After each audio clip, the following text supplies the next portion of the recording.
And that gets us to this. Peter Schrager's mock draft, hot off the presses. Okay, you're looking at his projected top 10 picks. This is important.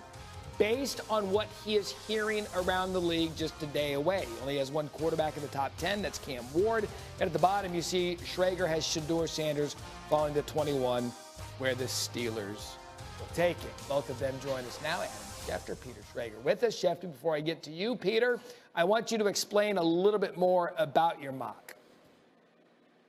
I love mock drafts. I would read 1,000 mock drafts if we can, and I think at ESPN we've got the best mock drafts. I only do one of them 36 hours before the draft, and it's based on everything I'm getting in here. I take pride in it. I feel like Timothy Chalamet saying I want to be like Michael Jordan when it comes to mock drafts. This is with conversations with all 32 NFL teams. And in this case, I click submit, I send it, the ESPN mock draft gods put it where it goes. And it's like I'm letting a kid out to college. I just have to say goodbye, and it's out there in the ether. And everyone could pick it apart, but I feel pretty good with a lot of the intel I have on this mock draft. Okay, so it's been released to the world, and then someone like Adam Schefter has some questions about it. So, Schefty, what questions do you have with this mock draft coming out? Well, before we get to the questions, Matt, I want to officially welcome you back from TGL and to Get Up, and I want to welcome Peter Schrager to the set here at ESPN because I have not been on with Peter yet, so it's a great honor to be with him as he releases his one and only mock draft. And I think we start with the fact that yesterday on this show, Peter mentioned the fact that there have been teams calling to number 2 Cleveland, number 3 the New York Giants, inquiring about going up. Where are we in that process as that entered into your mock draft considerations, Peter? Great question, Adam, and thanks for that warm welcome. There have been teams calling. I don't think anyone has blown either one of those teams away as of 36 hours from both teams being on the clock. As of right now, I have both teams staying put and it being chalk. 2, Travis Hunter to Cleveland. 3, Abdul Carter to the New York Giants. And you mentioned in your mock draft, number 5, Jacksonville. A lot of people all along expected Mason Graham to be the pick there. That doesn't seem to be the case. As Lee Corso says, not so fast, my friends. Where are we thinking the Jaguars rookie head coach Liam Cohen and the rookie general manager James Gladstone go in their first draft as the Jaguars tandem that's running that team now? Liam Cohen's a 39 offensive guru. James Gladstone, it's 34. They didn't get these jobs being timid. They didn't get these jobs not believing in what they want to do. Offense is going to be a key piece. I believe Ashton Jeanty is as dynamic a player in this draft as any. And I believe that James Gladstone, coming from the Rams organization where character and game-breaking ability that's what we want to be, and that's our identity. I think Ashton Jeanty is going to be the pick at 5 over some of the more decorated defensive players. And before we move on to the last topic, any chance Ted McMillan beats out Ashton Jeanty and the Jaguars pull a major surprise like that at 5? It could possibly happen. I think offense is the pick. You said that in your good column on Monday morning. I would add that Ted McMillan has met with the Jaguars. They do have an affinity for him, and Liam Cohen used to coach a guy named Mike Evans in Tampa Bay, who is the most comparable player to Ted McMillan when you talk about the ceiling for that young man. The last pick that you made in your mock draft that we'll get to in this hour before we really dive into the quarterbacks in the next hour is at pick 21, the Pittsburgh Steelers. You put Shedeur Sanders to Pittsburgh at 21. How do we feel about that selection? How confident are you that it will happen?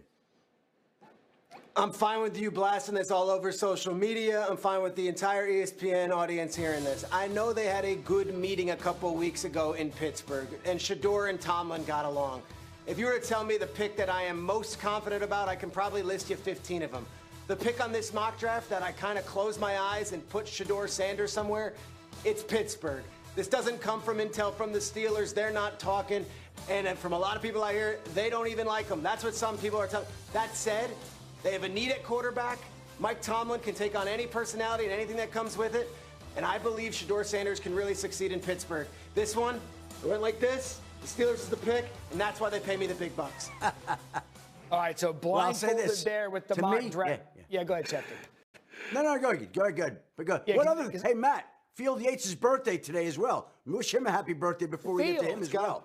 Happy birthday. That's fantastic. I'm proud of you for joining us on your birthday, especially if it's such a lovely place you're staying.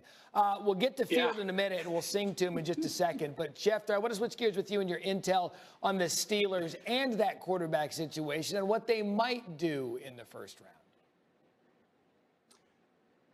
round. You're asking me, Matt? Okay. Yes. Basically, here's where I think Pittsburgh's at. Pittsburgh, I think, is in a situation where they're at pick 21. The Steelers actually would like to move back in this draft if that opportunity presented itself. Any number of teams would like to move back in this draft. The problem is finding teams that want to move up. But if Pittsburgh's at 21, I would think that if Shedeur Sanders is on the board, Shedeur Sanders is going to come into the conversation. But the Steelers have a lot of other needs that they'd like to address in this draft. They'd like to find a defensive tackle. They'd like to find a running back, maybe another wide receiver. So whether or not they actually go with Shedeur Sanders is the question that hangs over the first round. And if Shedeur doesn't go there, where does he go? I think he'll absolutely be in the conversation with the Steelers. You heard Peter mention the meeting he had with Pittsburgh. I think that he elevated their feeling about him during those meetings. They left those meetings feeling even better than they did about him. And certainly he could be the pick at 21, but really it's up in the air. I don't know that they feel convicted to take him at 21, but he will be under consideration there. Yeah, I want to bring in birthday boy here for a minute because Field, look, you've heard us discuss this now for the last 5 minutes. This is one of the most volatile quarterback markets we've seen in a draft in quite some time. What are your thoughts on the QB market, just big picture? Well, I'll get to the QB market in just a second here, Matt. I did want to note, for those that are wondering exactly where I am, it turns out I've actually been siloed in Kuiper's basement until the draft begins. So for those that have ever wondered what takes place in the great state of Maryland, here it is. Welcome to the Kuiper compound. I think this quarterback storyline, I mean, it is the storyline of the night. I would say that as we stand here right now, some 36 hours from Green Bay, there is one absolute stone cold lock amongst the quarterbacks to go in the first round. That, of course, being Cam Ward going first overall to the Titans. From there, Matt, you have to play a bit of a game of it's almost matchmaking, right? Look at the teams beyond the Titans within the order. And unlike years past, we actually have a pretty crystal clear list of teams that are going to be in the quarterback market or could be at some point. Their picks in the first round are the Saints at number 9. Peter and Adam both agree, not likely to take a quarterback at number 9. The next one is the Steelers at 21 we have been discussing. If for some reason the Steelers don't go quarterback, it opens up a very fascinating discussion about whether any other QB hears his name called on Thursday night. Yeah, and that kind of leads me to this, Schefter. If let's just say he slides, because Field's right, there's one bona fide one, and we know that's the one. If he slides, then what?